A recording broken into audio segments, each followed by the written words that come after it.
Hello, and welcome to the League of Women Voters Forum for candidates for Pennsylvania's 23rd Legislative District, consisting of areas within the city of Pittsburgh, including Greenfield, Oakland, Point Breeze, Shadyside, and Squirrel Hill.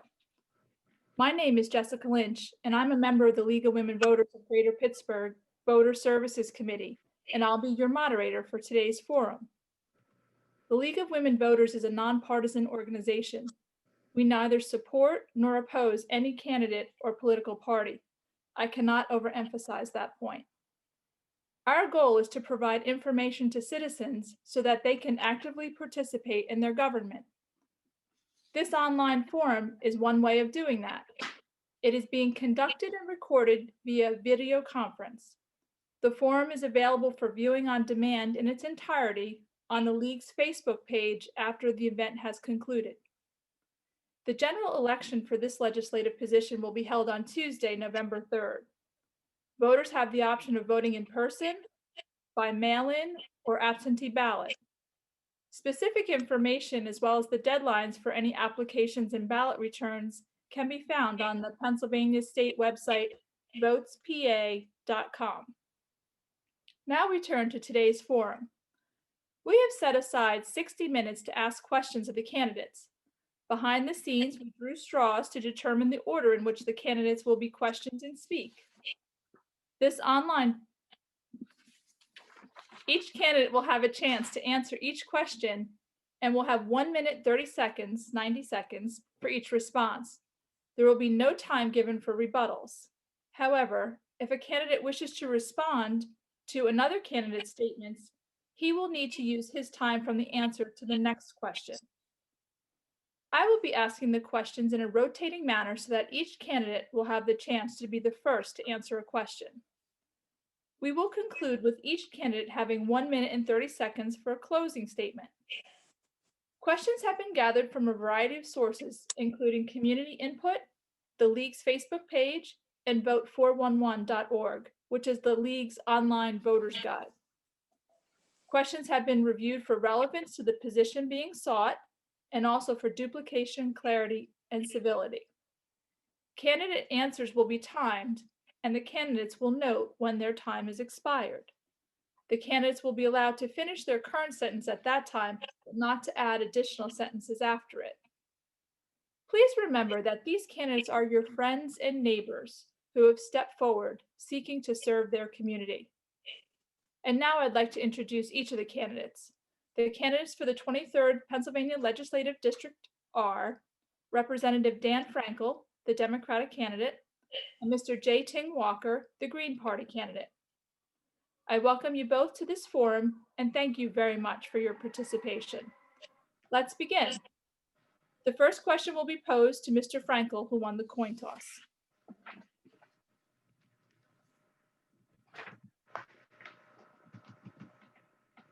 Mr. Frankel, what experience do you have that qualifies you and prepares you for this position? Thank you very much, and thank you for hosting today's forum. I wish we had more of these across the state this year, but suffice it to be that we're doing this one, and I'm looking forward to the discussion. I've spent the last 22 years in the legislature, but my background before that was as a small business person, an insurance agent, and subsequently during that period of time, as a private citizen, I was engaged in doing a lot of community work. I was the president of the board of the Jewish Family Services, a social service agency that provides all kinds of services in our community and the greater community, including being the most significant and largest provider of services to immigrants in our community and refugees that need to be resettled. I've also chaired advocacy groups. I was the president of the Pennsylvania Jewish Coalition, and we did advocacy at the state level to enhance human services that are provided by faith-based organizations. We did advocacy for social justice issues and tried to build community among different types of communities across the state. So I think I bring a great deal of experience. I've served in leadership positions within my caucus, Allegheny County Delegation Chair, Democratic Caucus Chair, and currently the Democratic Chair of the Health Committee. Thank you, Mr. Frankel. Mr. Walker, same question. What experience do you have that qualifies you and prepares you for this position? I want to thank you all for having me today. My experience includes a variety of experiences, both in my professional life, in my personal life, and also in my history of activism, not only in Pittsburgh, but elsewhere as well. So in my professional life, I'm a community organizer for an environmental nonprofit, Clean Air Council, where I work on both petrochemical expansions, fracking, pipelines, as well as air quality issues, including our major source emitters, the Clairton Coke Works, other US Steel facilities. So through that work, I've been able to read legislation, study legislation, and even write some legislation that we've been developing. I've also been a longtime activist here in Pittsburgh with multiple organizations, as well as in my college life at Rensselaer Polytechnic Institute, where I studied biology and economics, but was very active with the environmental movement there. And lastly, I have a lot of personal experience that's rather unique. I'm mixed race background. I'm half Black and half Chinese, yet most people interpret me as a white person. I grew up in an extremely diverse school and neighborhood in New York City, and I also grew up poor, and I continue to be, not very wealthy.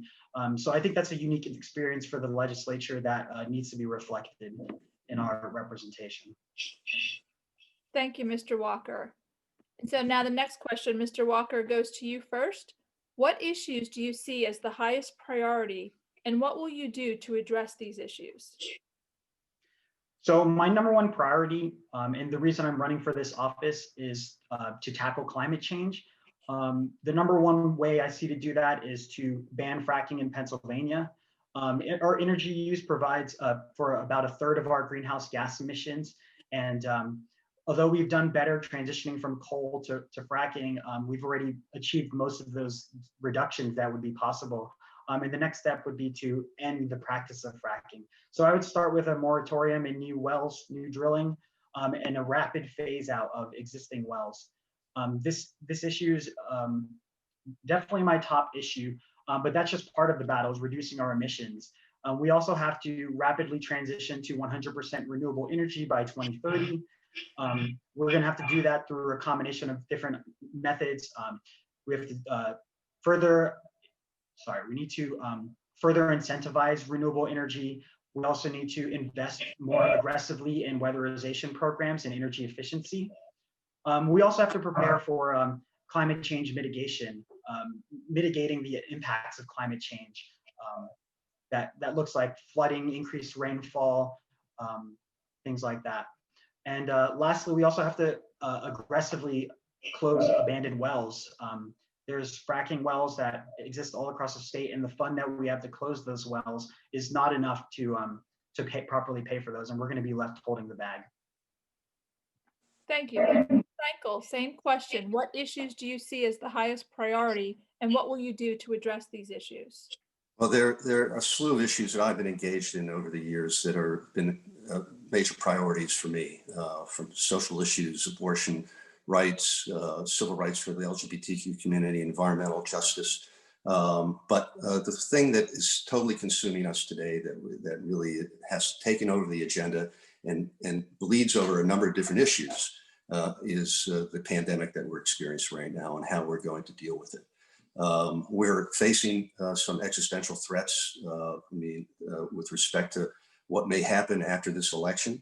We have Affordable Care Act, which gives access to health care to hundreds of thousands of Pennsylvanians that didn't have it before, preserves coverage for pre-existing conditions that could be invalidated by a Supreme Court decision that is sitting there right now. We have to be prepared at the state level to walk into that breach, to make sure that people aren't left without access to this coverage. They're going to have to pay for vaccines. We're going to have to deal with the economic damage that's done to working families, the poor, to small businesses, and we make sure that everybody has health care. We need to make sure that, from a standpoint, we extend the moratorium on evictions. I mean, people now are staring in the face of being evicted from their homes. We need to make sure that we extend that moratorium immediately. So these things are right in front of us right now. We've got to deal with it. Thank you very much. And thank you, gentlemen, for those introductory statements. And you'll find a lot of the things that you've brought up will now go to a series of detailed questions that will cover and dive into those very points. Thank you. The next several questions do in fact deal with the challenges facing our country and the Pittsburgh area caused by the COVID-19 pandemic. The first question deals specifically with the public health aspects. What have you learned from the pandemic and its effects? And how should we address this current challenge in our public health system in our communities? Mr. Frankel, the question to you first, please. Well, we've totally disinvested from our public health system. I mean, today we're spending less than half of what we spent on public health that we did 20 years ago. And we found ourselves, not just as a state, but as a country, completely flat-footed in trying to address that, on top of the fact that the administration in Washington has totally bungled this. But we have got to be able to make significant investments to be prepared here, because this pandemic, God willing, is going to come to an end, and we're going to have a vaccine and therapies to treat it. But we're going to have other pandemics that come down the road, and we need to be prepared. So, for instance, one of the things I was engaged in was a proposal to make sure that we had the case investigators and the contact tracers that we need in order to mitigate and control the pandemic while we await the therapies and the vaccine. We didn't have it. This Department of Health, Secretary Levine and the governor have now focused on this. We're working with other nonprofit organizations in the Department of Health of the state. And we're lucky here in Allegheny County to have a robust Department of Health at the county level that is working very hard and doing great things and innovative things that we're using in other parts of the state in terms of being able to quarantine people in facilities that they now control. But we've got to be able to make these investments back because we don't need it just for this pandemic, but we're going to need it for the public health issues that we face down the road. Thank you. Mr. Walker, do you need me to repeat the question? Yes, could you repeat the question? Sure. As you know, we're dealing with the challenges facing our country and the Pittsburgh area caused by the COVID-19 pandemic. The first question deals specifically with the public health aspects. What have you learned from this pandemic and its effects, and how should we address this current challenge to our public health system in our communities? So I think this pandemic has really exposed the flaws in our current system. The biggest flaw that I see is the lack of a universal healthcare system. Having people who have healthcare tied to their employer in a situation where people are losing their job and losing their work with the economy slowing down, that's clearly a massive mistake. And you know, the healthcare system that we currently has already kind of unfairly ties workers to employers and prevents them from being able to pursue other jobs sometimes. Another thing that's made clear is that our social safety net is seriously lacking. There are plenty of holes in our systems, and the systems that we do have in place, we're unable to handle the massive surge in usage. So our economy is, we just realized that so many people in our economy are doing gig work or working at restaurants, working in precarious jobs. And that leaves me really concerned. It's not a very secure economy, and our economy is moving more and more towards those sorts of jobs.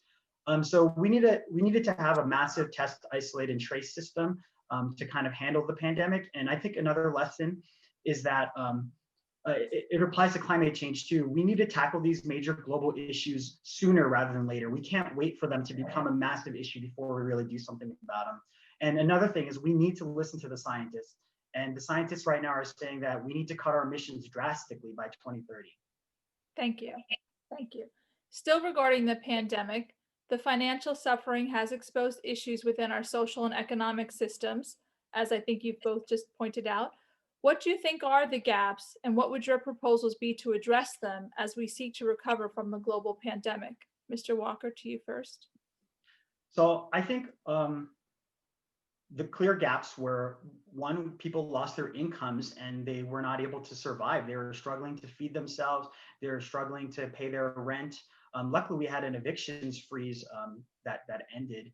But until then, it was looking very scary for people. So we need to make sure that the basic elements of human life are guaranteed in our society. our society is massively wealthy. There's no reason why we can't make sure that people are housed, that people are able to feed themselves, whether or not they lost their job. So one of the ways we would do this is with the universal basic income program. That's sort of like just it's the most basic of safety nets. If you need the safety net, it's there, and it's there for everybody. And the fact that it's universal makes it easier to administer. We've also seen that our unemployment compensation system was very difficult for people to apply for benefits that were much needed, and people were waiting a long time for their checks to come in. So we need to massively streamline that. And that's something that I dealt with when I worked at an employment law firm, and we helped many people apply for unemployment compensation. They were left waiting for a long time to get the benefits that they needed, and they needed to jump through jump through hoops to be able to prove that they did in fact earn these benefits that they chipped in for. So overall, we need more universal programs that make sure that basic human rights are ensured in our society. Thank you. Mr. Frankel? Sure. Well, it's clear. It's become, this pandemic has really exposed in a glaring way something that many of us already knew existed, and that were the extraordinary disparities that exist both economically with respect to healthcare in disadvantaged communities and communities of color. I held a hearing about 2 months ago as the chair of the Health Committee, along with my colleague Steve Kinsey, who is the Pennsylvania Legislative Black Caucus chair, to talk about this, because what we know in the most basic area is that the results in terms of infection rates and mortality rates in disadvantaged communities and communities of color far outstrip their proportion of representation within our community. So they're being affected disproportionately in extraordinary ways. And it goes back to access to healthcare, access to fresh food, access to safe and affordable housing, and being able to make a livable wage for your family, including increasing the minimum wage, which is one of the ways we need to address this, including for tipped workers that work in the restaurants that Jay talked about. We have a lot of work to do in order to address these disparities. And while it's shocking what we found out here, it certainly wasn't unexpected. We should take this opportunity now that's become clear to address those issues. Thank you. Still regarding the COVID-19 pandemic, would you support or oppose legislation to enact a rental relief program during the pandemic and recovery period? Why or why not? Mr. Frankel, the question to you first, please. Oh, absolutely. We need to be able to both support people who are, need to have a place to live, and we have to deal with landlords, many of which are, having small, they're not big developers. They are people who may own a couple of units. Sorry, somebody's cutting my grass unexpectedly.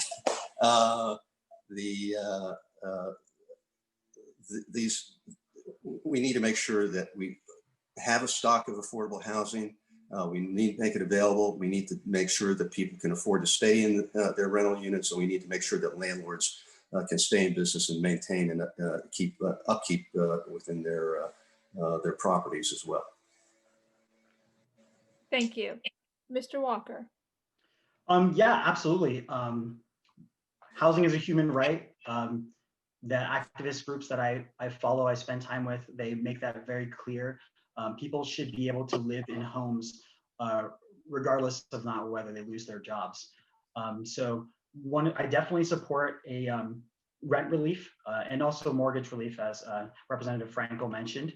And another thing that concerns me is that for a while, Governor Wolf was renewing a rent freeze, an evictions moratorium. And for some reason, he decided he needed to stop doing that and push it to the legislature, which did not move this. So that led to our state's eviction moratorium ending. Luckily, something from the CDC made it so that it's harder to evict people, but it's still not the same as if Governor Wolf just gave an executive order extending the eviction moratorium. I'm really disappointed that he hasn't done that. But in addition, we have a housing issue that extends long beyond the pandemic.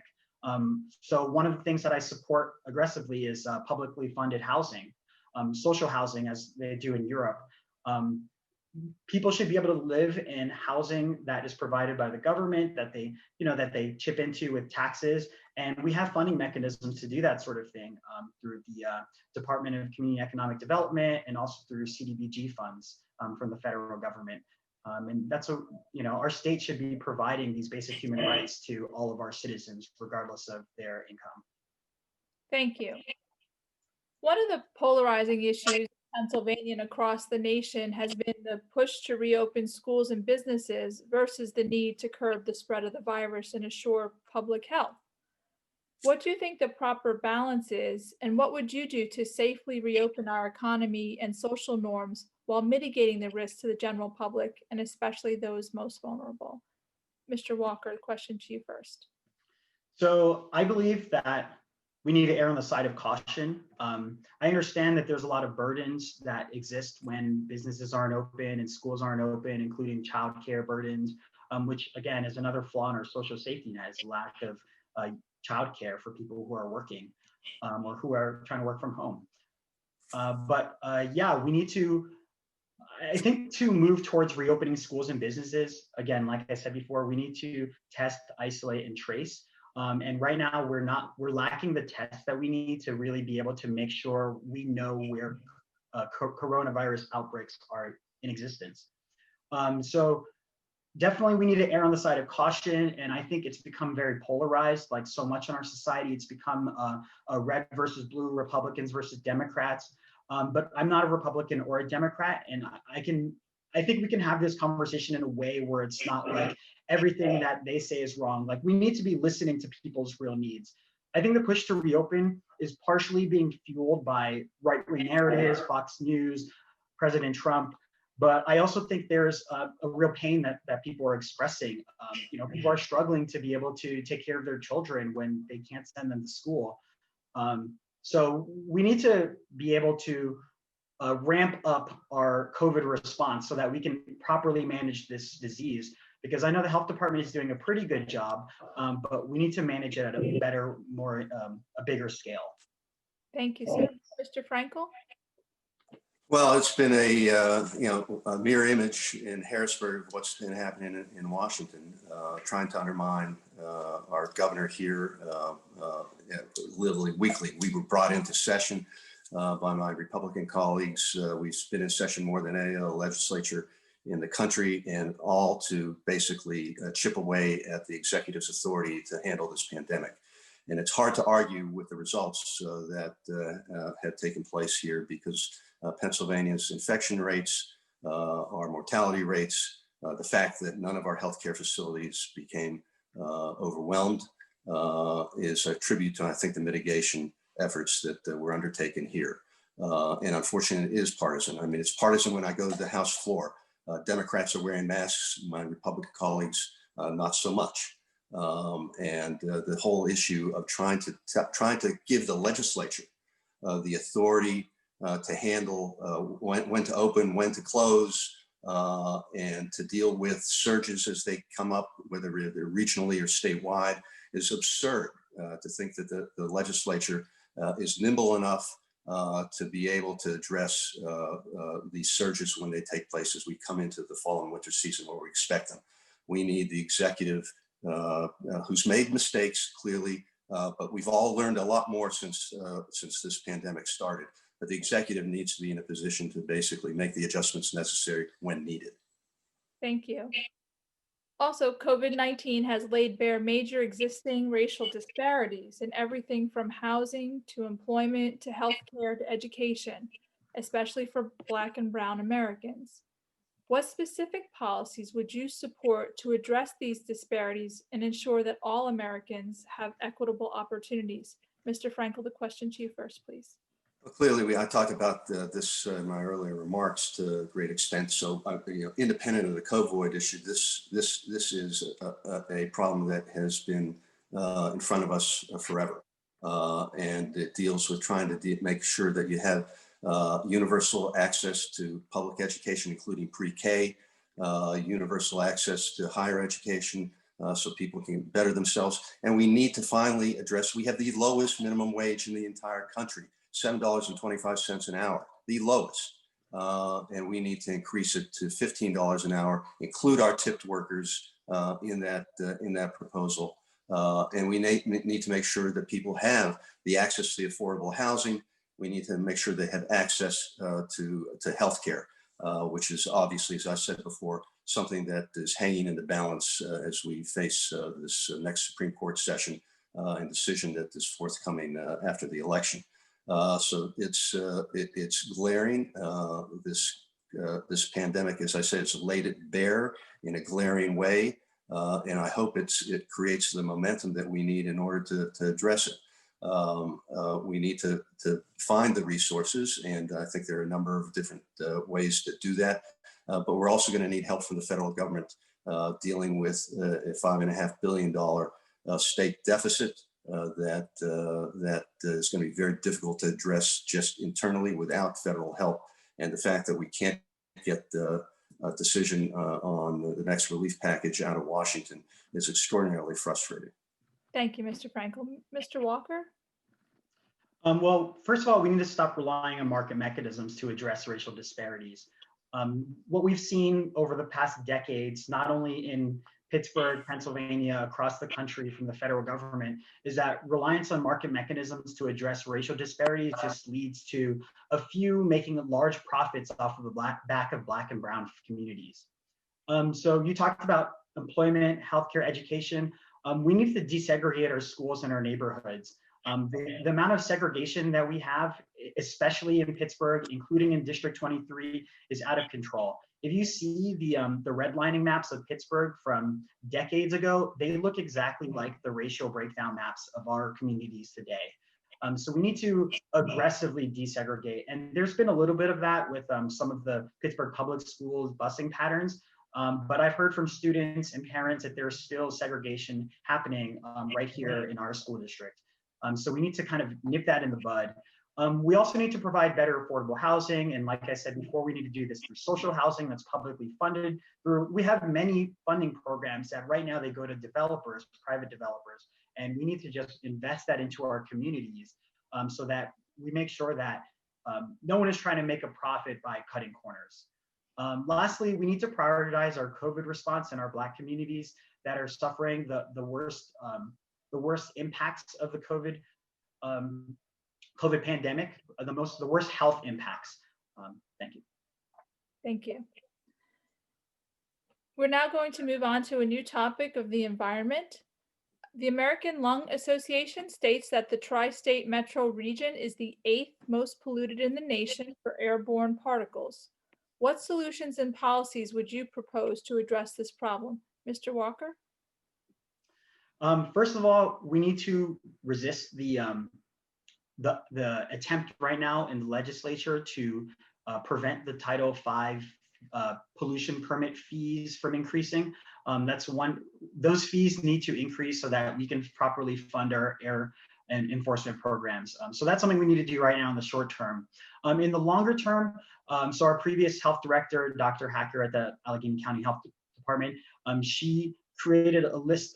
Basically, she said we needed the state legislature to empower the Allegheny County Health Department in the county to further crack down on our major source polluters. So right now, this is also a political question because U.S. Steel is such a strong political player in our region. It can be hard to crack down on those major source facilities.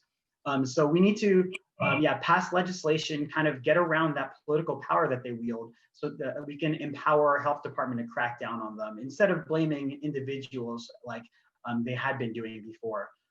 It's just a few polluters in our region that are causing the vast majority of our health impacts. And all we need to do is hold them accountable. The law's already in place at the federal level, the Clean Air Law. All we need to do is kind of strengthen the tools that the health department has as it's ready through legislation. Thank you. Mr. Frankel?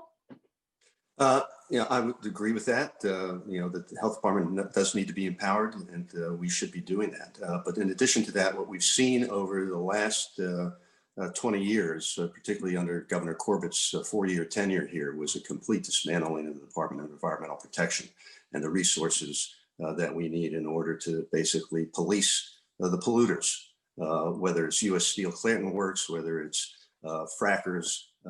We can't manage this without the tools that we need. We can have all the laws on the books, but if you don't have resources that are dedicated to the enforcement, and you don't have enforcement penalties that are meaningful, we're gonna fall behind here. So we have to make those reinvestments again in the Department of Environmental Protection, in our departments of health. Unfortunately, around the state, we're lucky here in Allegheny County to have a health department, but only 5 counties in the entire state have their own health departments. And so the rest of the state basically depends on the State Department of Health as well. So we just have disinvested, and we need to provide the tools to basically regulate and enforce environmental standards that are necessary to have a quality of life in our community that we expect, and to have the health outcomes that we want for every community. And clearly, one of the things that my colleague Summer Lee has identified is that, you know, one of the issues is an environmental justice issue, because the communities, disadvantaged communities, communities of color, are more exposed than many of our other communities, including the 23rd district to a certain extent. Thanks. Thank you. Recent events have exposed the inequities in broadband access and the availability of computers for school-age children, which greatly impacts their ability to learn remotely. What specific solutions would you propose to ensure that all students have internet and computer access, including those in rural areas and underserved communities? Mr. Frankel? Well, we've been working for years on trying, and I think we may be getting to a bipartisan consensus to get rural broadband done. So you're absolutely right. But in addition to that, you know, one of the things that we know the disparities in terms of the gaps in education that we see in disadvantaged communities in our city and across the state. And it's not just access to technology, but now you have the pandemic and this remote learning environment, which is only going to exacerbate the disparities that we know exist. Pittsburgh Public Schools had a very difficult time getting the technology into the hands of every single student that is necessary. I'm not sure that we're quite there yet. I think there's a plan to do it, but they can't do it on their own, and we need to have the state basically make again the types of investments that we expect that we used to. At one point, we spent the state contributed 50% of local school district budgets. Today, it's around 30%. So it's created problems for real property taxpayers and school districts in terms of finding the revenue, particularly in urban distressed areas that don't have the resources to basically close that gap and eliminate the disparities, so that we can give everybody a level playing field to move on with their lives and make a sustainable living for their families. Thank you, Mr. Frankel. Mr. Walker. Just real quick, I wanted to mention that Allegheny County was given enforcement rights for air quality and not the DEP in our county from the federal government to enforce the Clean Air Act. So the DEP doesn't really oversee air quality in Allegheny County because our county health department, which we're lucky to have, does that directly. To answer this question specifically, we need to not only address the short-term lack, but also the long-term lack. I was disappointed with the Pittsburgh Public Schools deployment of their online learning. They were missing, they had to delay the start of school by a week. People were having internet issues. They were having problems with getting computers out to families. And part of that problem is we need to have better internet infrastructure. It needs to be publicly funded and publicly managed. Right now, we're kind of reliant on this Verizon and Comcast, which are honestly delinquent in providing this like basic. We need this. This is another internet access is another human right in the United Nations. So we need municipal broadband. And really, what it reveals is that our deep disparities when it comes to poverty. Right, when people don't have internet, when people don't have computers, that reveals a poverty issue more so than anything else. So we need to confront those directly. We need to increase worker power by expanding unionization. And we also need to just make sure that people aren't getting crushed in our political system right now by corporations. Thank you. Pennsylvania allows a tax credit known as the Educational Improvement Tax Credit Program to support charter, online, and private schools. In 2018, the state granted $124 million in educational tax credits, which instead of into those tax credits, instead of going into the general fund for public schools, roads, and other public goods and services in Pennsylvania. Do you support the Educational Improvement Tax Credit Program? And address, please, the issues related to the spending. Mr. Walker, the question to you first, please. I am completely opposed to this tax credit. It sounds like something that corporate attorneys dreamed up and are like, man, we can make so much profit off of this legislation. I'm completely opposed to privatizing our schools, and this tax credit leads to doing that. It really just kind of moves, it's sort of like an indirect shifting of our resources from our public education infrastructure to a more privatized public education infrastructure that's kind of described as public because the funding is from our tax dollars. So I'm completely opposed to the EITC and also to school vouchers, and I think we need to crack down on enforcement of our privately run charter schools. We need to invest deeply in our public schools. This is the public schools for everybody. I went to public school my whole life, and we need to make sure that our public schools are up to snuff and that our society as a whole is being educated. So that's where we need to be investing. In general, I'm opposed to many tax credits.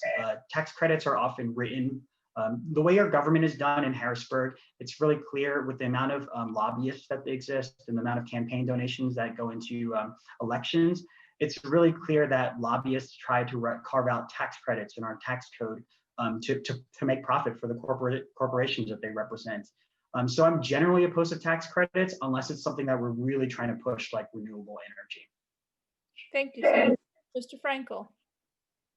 Yes, this program was established probably a decade ago, and it was a modest program when it was first passed, and it was a compromise in order to basically avoid passing a voucher bill. I supported it initially.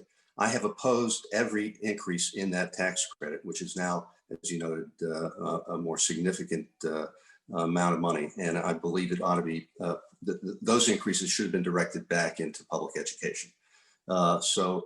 In general, tax credits are problematic and divert us from what we ought to be doing in terms of the public funding of resources around the state. But the initial deal was a compromise to avoid getting a voucher bill done that had broad-based support in the legislature. It was being pushed by Governor Ridge at the time as one of probably his top legislative priority.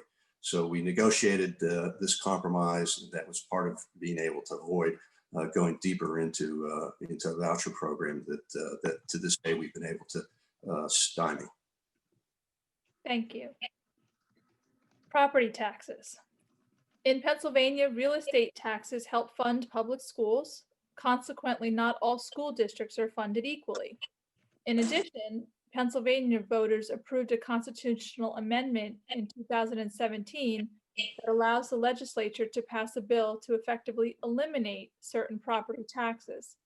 Please explain what policies or legislation you would support or propose or oppose regarding any inequities in funding, as well as the elimination of the property tax.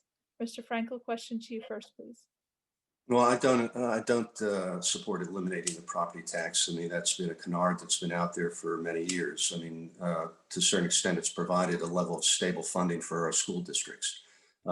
It's a challenge because it's not fairly applied because we don't reassess frequently enough.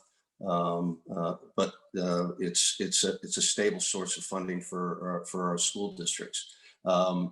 We need to take a look at other ways to find revenue for public education, and we provide relief for seniors and rent rebate and property tax rebates for people who are at the lower end of the economic scale.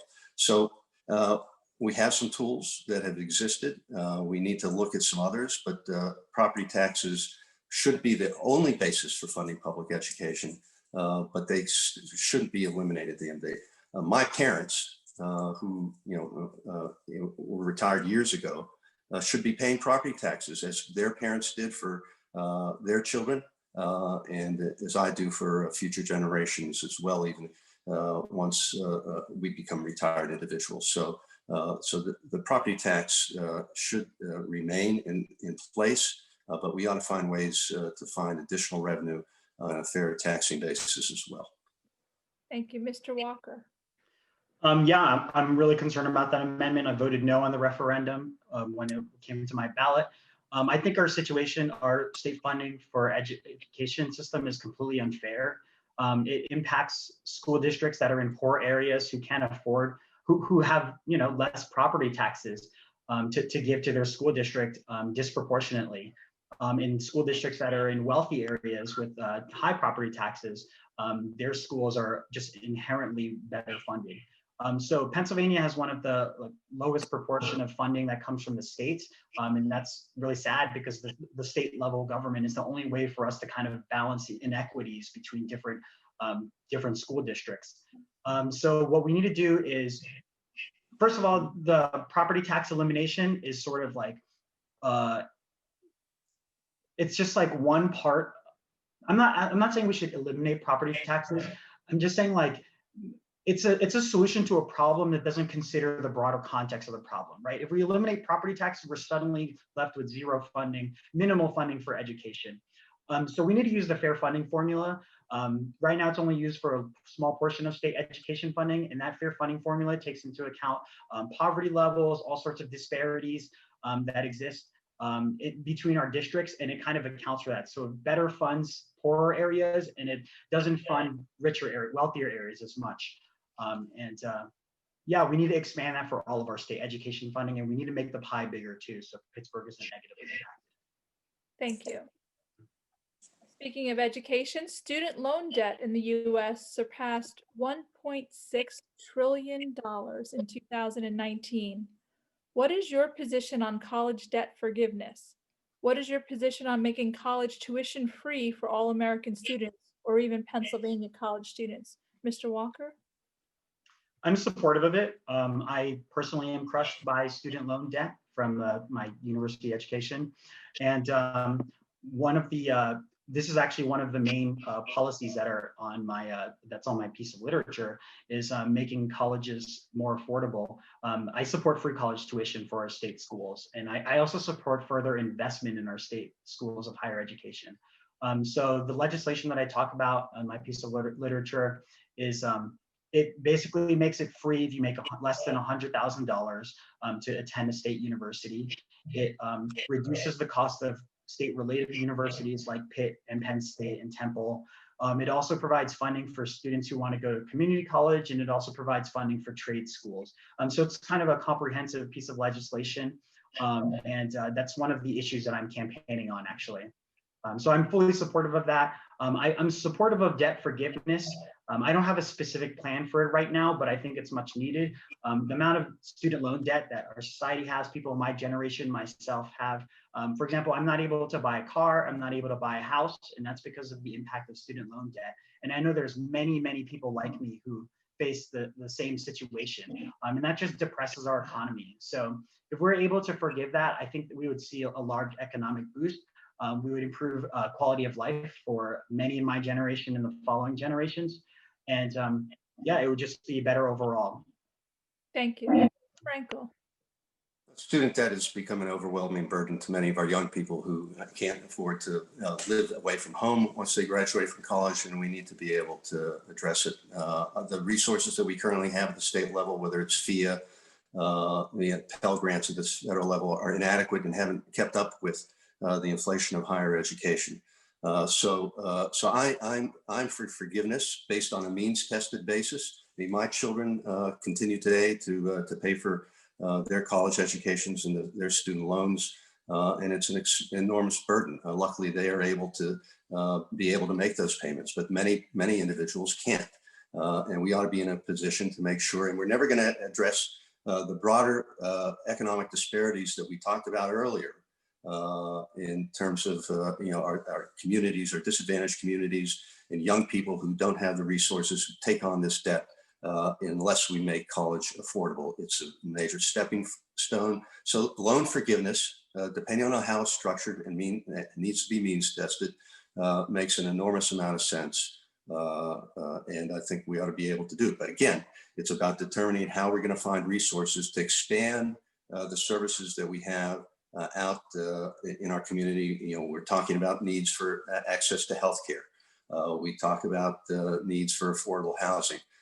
There's an extraordinary level of need out there to create the economic justice that we all want, but we got to find those resources. Thank you.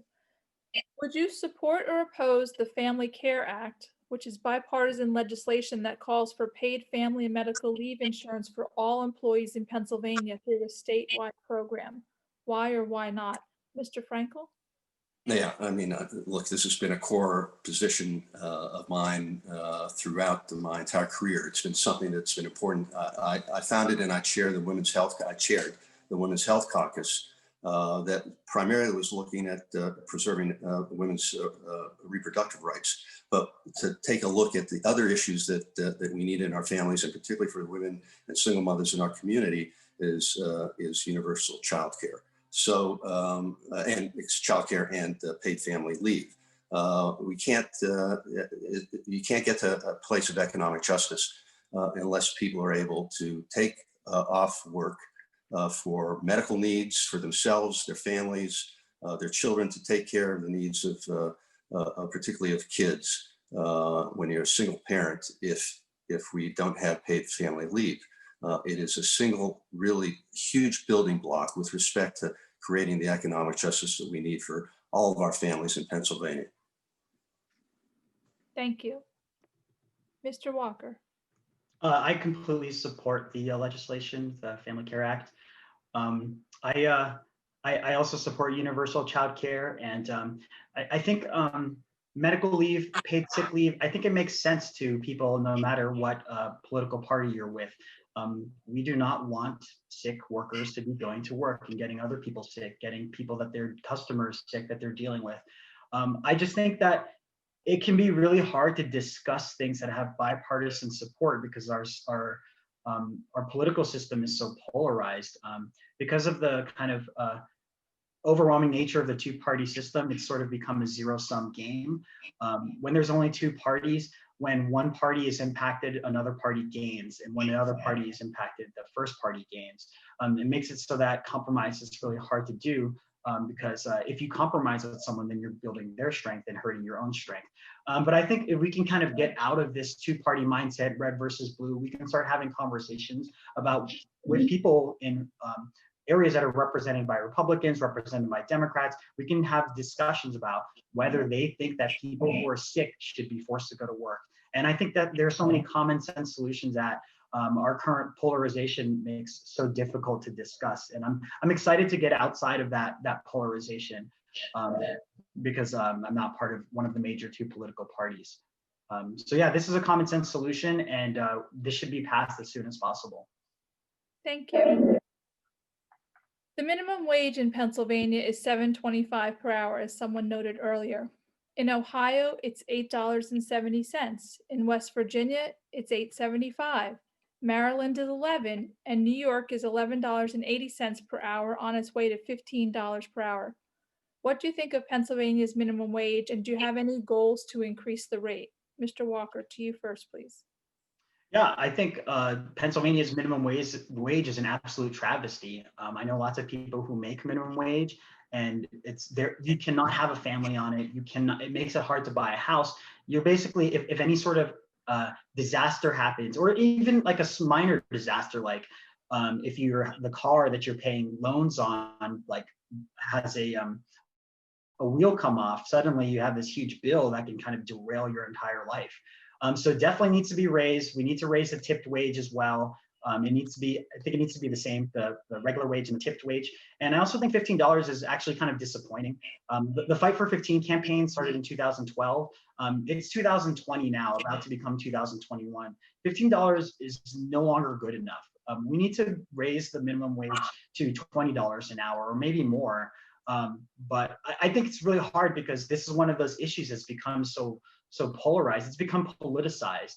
People kind of the way people talk about it, it's sort of like they're just like spitting out Fox News talking points, you know, rather than having a discussion about what they think people in their community, our collective Pennsylvania community, that people should be able to feed their families, take care of a family, raise a family, buy a house, afford to be able to have a car. We definitely need to raise the minimum wage. And I'm tired of seeing the obstruction in Harrisburg from Republicans on this, because it's become so polarized. Thank you, Mr. Frankel. I talked about it's a no-brainer. The public supports it broadly across the state. I mean, poll after poll shows 70% of Pennsylvanians support increasing the minimum wage. I support the $15 minimum wage, and I support making tipped workers have equal standing with respect to the minimum wage. Its time has come. It's just mind-boggling to me that we've been unable to do this, particularly with the broad public support that we see across the state, across the country. This shouldn't be a polarizing issue. I agree. It has been a polarizing issue, and hopefully, as this election moves forward and the things that I'm seeing, I think we're going to have a change in Harrisburg that's going to give us the momentum that we're going to be able to make the minimum wage fair and life-sustaining for people and their families. And that's going to be something that I think is going to be a great success story as we move into the next session of the legislature. It's time. It's just an embarrassment on top of the fact that so many people are suffering today in our state. That $7.25 an hour is just beyond belief that we still have that here in Pennsylvania. So I'm optimistic that we're going to be able to address it moving forward. Thank you. Along the same lines, Pennsylvania ranks 24th in the nation for gender pay disparity, where women earn 79 cents on the dollar as compared to men. Pennsylvania also has an executive order for state agencies that prohibits them from asking applicants or employees about their pay history, which is designed to get at the gender pay disparity. Would you support similar legislation for private businesses with the same prohibition? Mr. Frankel? Yes, absolutely. Equal pay for equal work is a fundamental value, and pay information shouldn't be kept private. We ought to know, that what the disparities are within private companies as well. We know that it exists, and it should be transparent in order to be able to address it. This again is something that I think enjoys broad public support. But year after year, instead of actually getting a piece of legislation done that would address it, we've passed legislation to authorize a study of the pay disparities that exist. And it's not just women, it's also particularly African-American women are even worse off than white women in our state. The disparity is even much more significant. So it's a matter of fairness. It's a matter of something we've got to do. The whole issue, minimum wage, equal pay for equal work, access to healthcare, affordable housing. These are the fundamental tools that we need in order to create a more just and equal society where everybody has equal opportunity. Thank you, Mr. Frankel. Mr. Walker? I absolutely support banning pay history for private employers. I also think that one thing that could make a big difference is supporting unionization in industries that are predominantly female, that are also extremely underpaid. I've read so many articles about the terrible working conditions of our caregivers across the state that are working in nursing homes and other similar facilities, and also in home caregivers. They're paid really low, they have minimal benefits, their job is rather dangerous actually. If we were able to unionize that industry, then they would be able to fight for better pay that would kind of help with the pay gap. But I mean, we need to be investing in the people who are taking care of the sick and elderly in our state.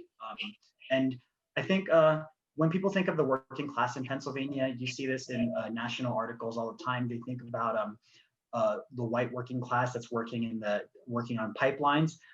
We need to be thinking about nurses and caregivers, because there are so many more people employed in those industries, and they're actually building something like taking care of our community is something that adds to our values as society, rather than building fracking infrastructure that not only causes local air pollution, water pollution, but also burdens our climate with greenhouse gas emissions that my generation and generations after me will be dealing with for years to come. Thank you. A significant share of our current workforce in this legislative district is composed of healthcare workers, university staff, and technology workers. What is your position and why regarding the unionization of these and other workers? Mr. Walker? Well, in my previous answer, I just gave a strong push for unionization in the healthcare worker sector. I'm completely supportive of it, not just of nurses, but also of basically anyone who works in a hospital. I think all workers should be unionized. I think unionization is an amazing way not only to build the power of people within the unions, but also to build the power of the broader working class. So many of our unions fight for things that affect all workers and not just the workers that are in their union. So I absolutely support university staff organizing. I support grad students organizing, and I support our technology workers, like those that work at Google or HCL, who recently unionized, and an article just came out about how Google is trying to export those jobs so that to kind of get around their unionization attempts. So yeah, I mean, I've shown up for events from the grad student organizing committee. I'm thoroughly supportive of them, and it's like, it's wild how much the University of Pittsburgh specifically has spent to hire attorneys. They spent millions of dollars to hire attorneys to defeat organizing efforts. When, you know, I mean, so much money needs to be spent on COVID, on education, and they're wasting this money to kind of defeat the right of workers to unionize. It's really disgusting. And it sucks to see that the same law firms being hired in all sorts of different industries. And just frankly, illegal practices that are being done. Thank you, sir. Mr. Frankel? Oh, I absolutely support the unionization of our healthcare workers, of faculty, particularly adjunct faculty, which are taken advantage of. I've marched with SEIU on this issue. I've taken a public position with respect to unionization. SEIU has endorsed me. That's the prime labor organizer, as well as the United Steelworkers in this sector that desperately needs to have the same protections that we've had for other sectors of our economy. These are like one of the remaining areas where unions have the opportunity really to improve the quality of life and the working conditions and the pay scales and the benefits for these workers who are our lifeblood in this community, our essential workers.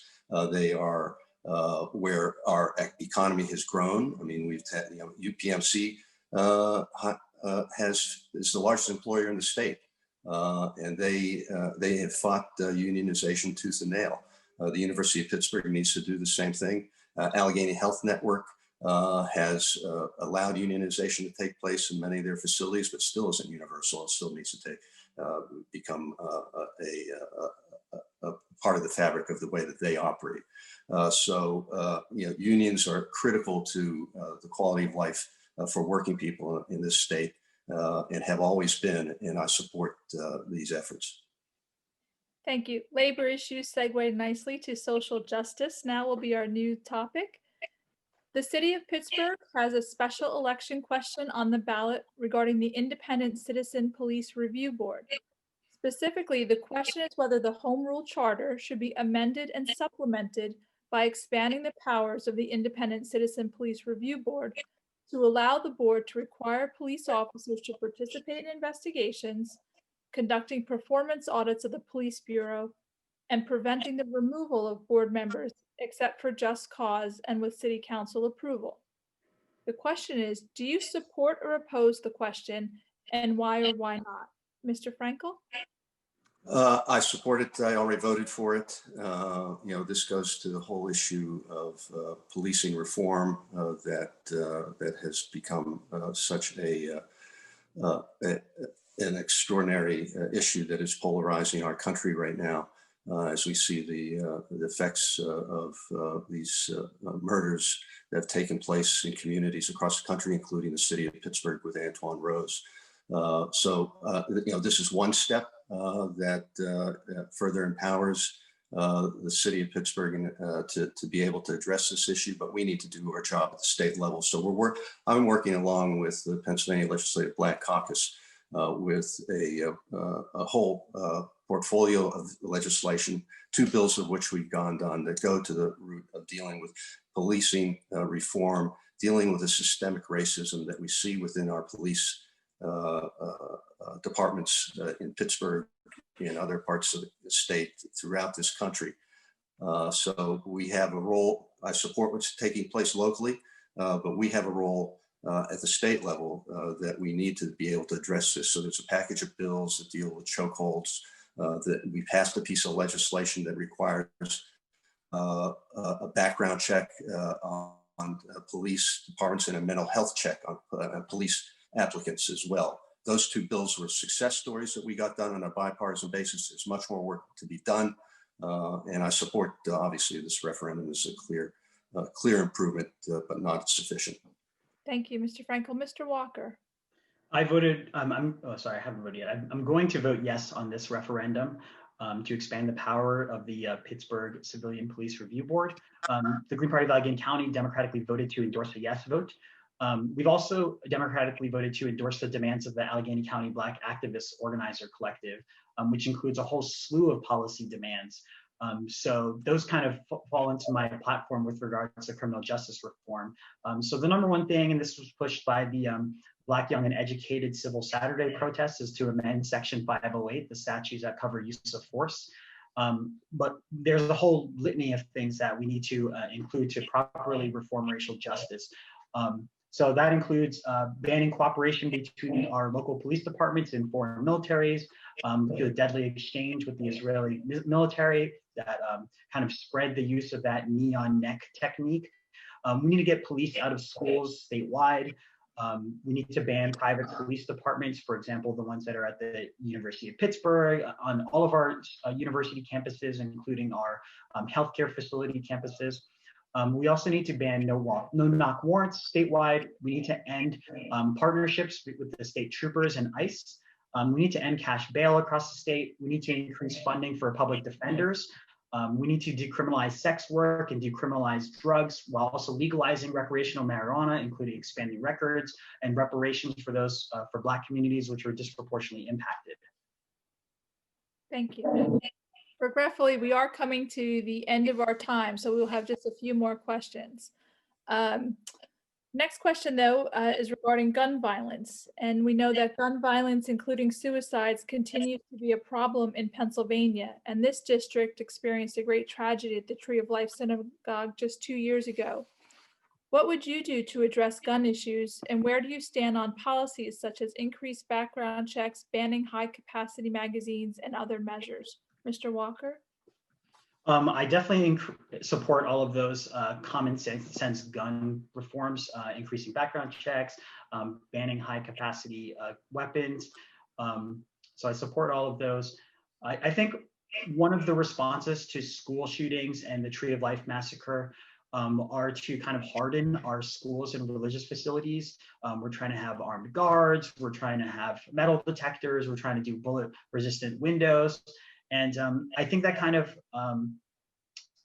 I think that's a Band-Aid on the problems that we see when it comes to gun violence. We need to make sure that we're tackling the root cause. So it's mental health issues, it's isolation in our communities, it's radicalizing through the internet. Those are the things that we need to tackle. And then we also need to, I think we need to soften our institutions rather than harden them. So again, that means investing in counselors, investing in outreach specialists. And I think that would be much more effective in improving the violence that we see in our society. Thank you. Mr. Frankel? Thanks. You know, I've been engaged in this issue from the day I walked into the legislature. I chaired the original Common Sense Gun Safety Caucus and reformulated that with Congresswoman Madeline Dean, who was a state rep at the time in the PA Safe Caucus. And we've been advocating for a portfolio of legislation that includes universal background checks, an ERPO law, the red flag bill, that goes to what Mr. Walker was talking about, that would make it possible for people who recognize somebody going through a mental health crisis could have a weapon removed from their possession. Obviously magazine capacities, assault weapons bans, et cetera. These are all things that we ought to be able to do. I should point out, though, after 22 years of a lot of frustration, we had a glare of hope and a successful effort just 2 weeks before the two Retrieve Life shooting in October of 2018. We actually passed a piece of meaningful gun legislation that will remove weapons from the hands of people who are subject to protection from abuse order.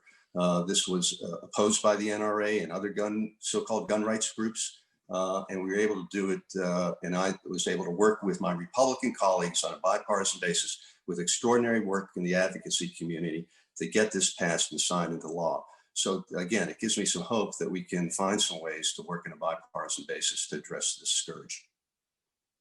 Thank you. And this will be our final question. Did you march in any of the protests that occurred in Pittsburgh since Memorial Day 2020? If so, which one and why? And if not, why not? Mr. Frankel? Yes, I marched in the one that was in Squirrel Hill that started at the what we call the center of the universe at the corner of Forbes and Murray down into Oakland. And I've been to some others. I haven't marched, but I've been to some other rallies over a period of time. They've been extremely effective, I think, in being able to articulate this. And I've been proud that here in the city of Pittsburgh, by and large, they've been peaceful and well organized and articulate in terms of the way they've been able to shed light on this issue that is basically consuming the entire country finally. And I think they've done an extraordinary job in order to be able to highlight the problems of police violence and abuse, and the issue of valuing Black lives in a way that honors the democracy that we live in, and the issues of equality and equal justice and treatment. So this, along with other criminal justice issues that we need to be addressing at the state level, is something that I think is very important. This should be prioritized. This movement, these marches, these demonstrations have helped give voice to that, and I think have put an enormous amount of pressure on elected leaders to do something about it. Thank you, sir. Mr. Walker? Yeah, I've been at a lot of these marches. I've gone very consistently, unless there's it was tough towards the end of petitioning period where I couldn't make as many, but I've gone to many of them, and I disagree with Representative Frankel. I think definitely towards the end of these marches, there's been a lot of frustration on our inability to move any of our elected officials on these issues, especially our local ones.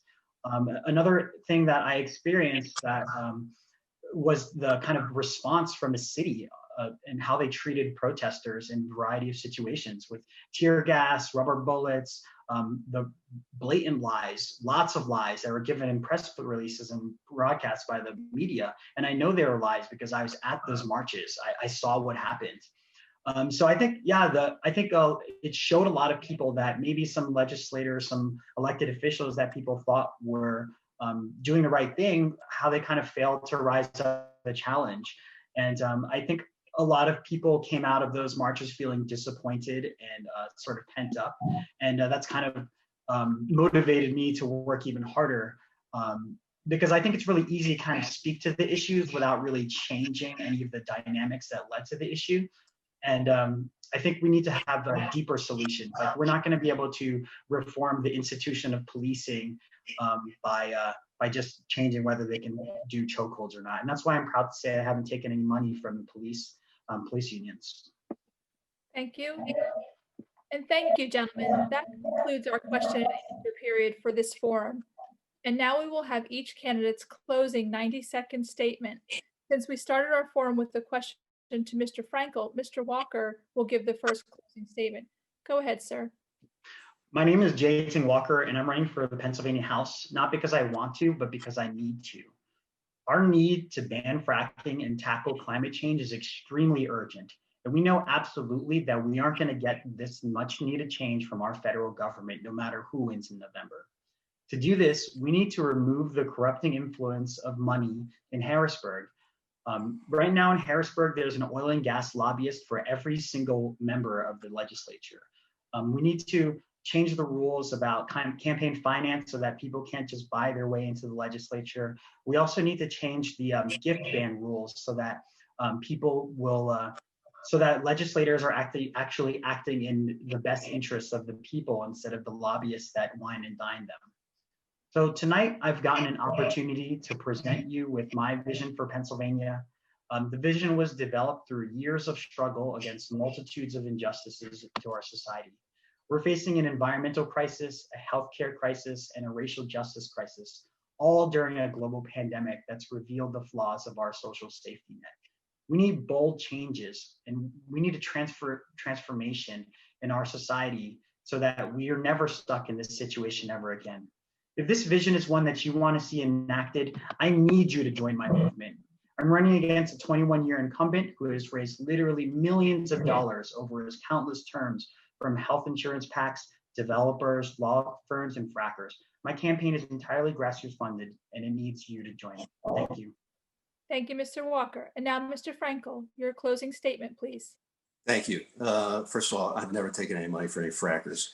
And I've been for finance reform forever, and we need to do it to remove a lot of the influence of money. But at the end of the day, my constituents are frustrated that we can't get effective reform done in Harrisburg. And what needs to be done is we need to elect Democrats across the state. I've spent my time this election cycle and the last election cycle trying to get like-minded progressive Democrats elected to the legislature. And that means finding the resources to do it. I'm optimistic that we're going to have change in Harrisburg.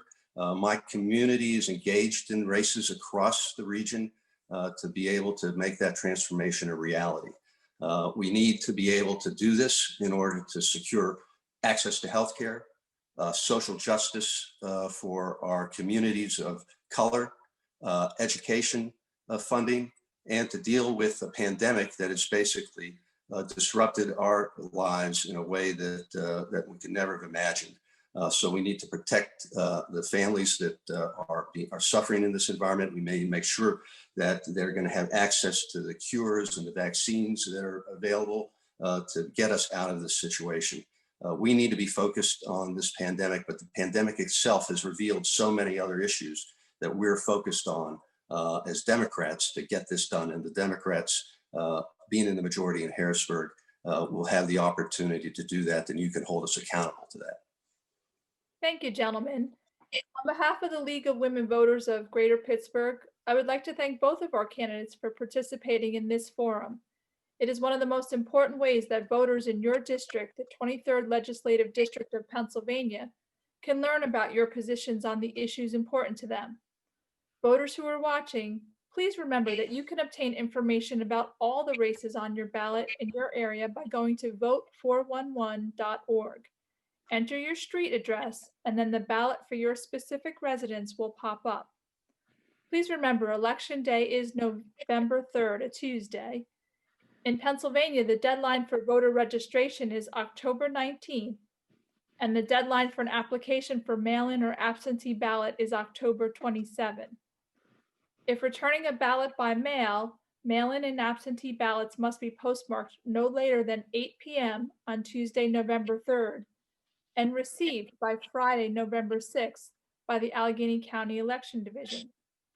If returning a ballot in person, it must be received by 8 p.m. on November 3rd at the County Election Office in downtown Pittsburgh. If voting in person, the polls are open 7 a.m. to 8 p.m. on Tuesday, November 3rd. Information on more election specifics can be found on votespa.com. And overall, this forum is the property of the League of Women Voters of Greater Pittsburgh and can be found in its entirety on the League's Facebook page. Again, thank you for joining us. Thank you for participating. And remember, please vote.